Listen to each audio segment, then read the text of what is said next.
The Lost Sphinx of Giza. Experts claim there was a second sphinx near the pyramids. Okay. A meticulous analysis of ancient Egyptian history and study of archaeological evidence indicate that there were two sphinxes located at the Giza plateau near the pyramids, argues a researcher who has spent more than a decade searching for the lost second sphinx.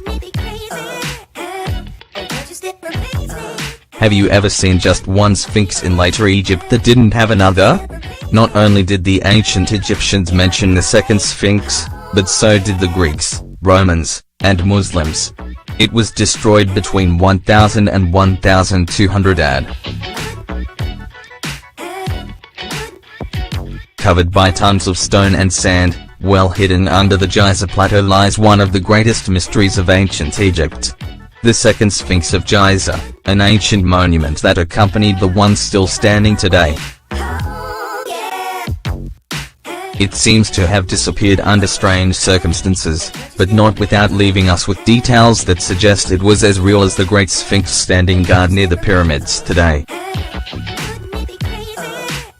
This isn't something an author came up with, but it's what Bassem El-Shamaya thinks, an Egyptologist and scholar who has been tracking the Lost Sphinx for more than a decade. But based on what does he think there was a second sphinx at the Giza plateau?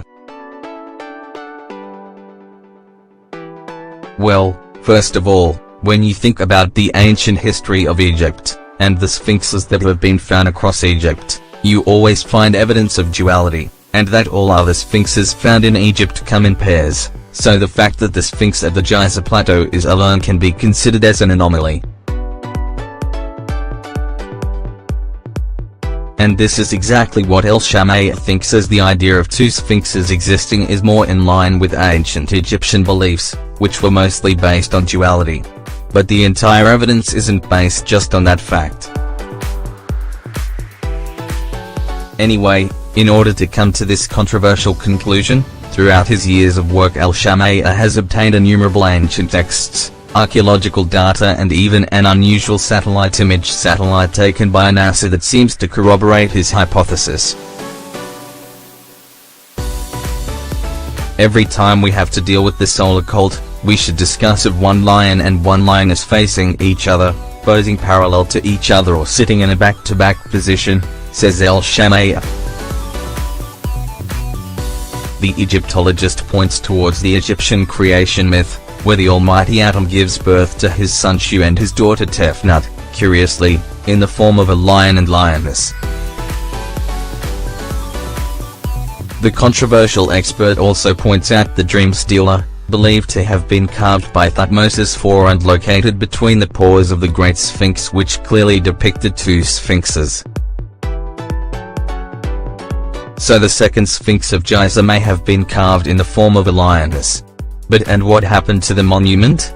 El-Shamaya believes powerful lightning struck the lioness millennia ago and destroyed it. According to the researcher, the definitive documentary evidence is found in the pyramid texts. There, we can read in the words of the creator god Tuna, "I was with two, now I am with one. Something terrible must have happened."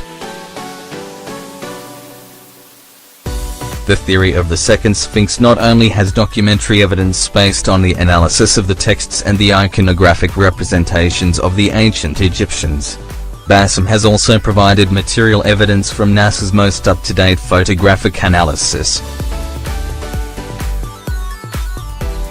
Thanks to the CERSI XR photographic study of the American Aerospace Agency, it has been possible to analyze the density of the geological layers that make up the ground and the monuments of the Giza plateau.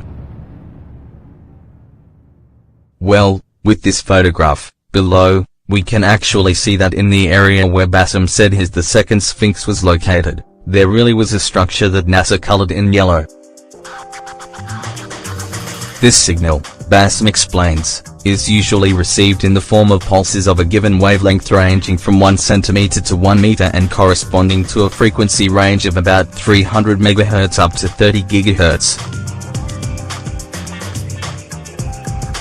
It produced echoes which become digital information that is then projected onto an image.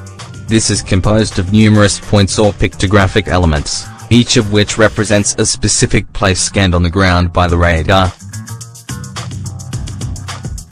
In the case of my working hypothesis, they correspond to the remains of the second Sphinx. The Endeavour satellite image released by NASA just above the pyramid's plateau confirmed the discovery. But it makes a lot of sense that lightning could have damaged the Sphinx due to the fact the monument was often depicted with a double metal crown that must have conducted the shock to the neck, stated El Shamaya. The pyramids of Giza predate the mysterious utterances recovered at Saqqara, but the lion deities are pre-dynastic, and the construction of the pyramids must have been inspired by those mythological figures which had always appeared in duo. Archaeologist Michael Poe seems to agree with El Shama, as he is also convinced there was a second Sphinx at Giza. Poe argues that there is no evidence of Kafka repairing the Great Sphinx and that there are ancient texts that corroborate his theory.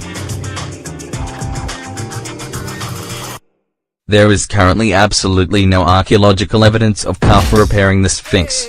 There are two ancient Egyptian references, both during the Middle Kingdom, at a considerably later time.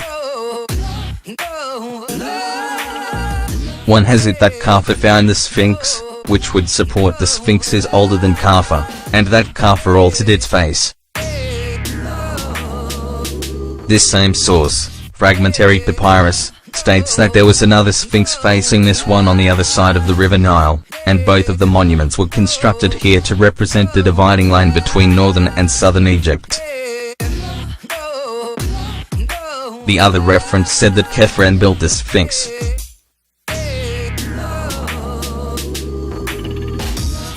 Have you ever seen only one Sphinx in later Egypt that didn't have another? Not only did the ancient Egyptians mention the second Sphinx, but so did the Greeks, Romans, and Muslims. It was destroyed between 1000 and 1200 AD. At the access to buildings and temples there are two Sphinxes, side by side, but on the avenue or approach to the temple, they are facing each other. At times they may have as much as 100 or so facing each other in the avenue.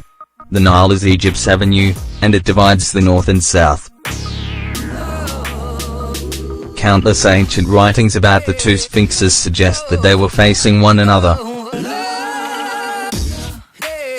The second one, by the way, was partly demolished during a high Nile flood, and then completely destroyed by ensuing Muslims carting it off to rebuild their villages, concluded Poe.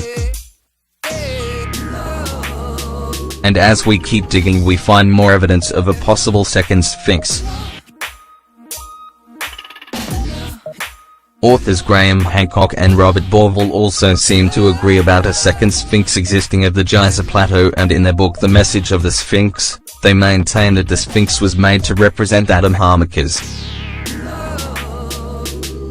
After having demonstrated on paper this suggestive possibility thanks to an exhaustive research work that has taken more than a decade, the only thing left for El Shamaya is to obtain an excavation permit that will help him demonstrate whether or not there is another Sphinx next to the Great Sphinx of Giza more than 5,000 years ago.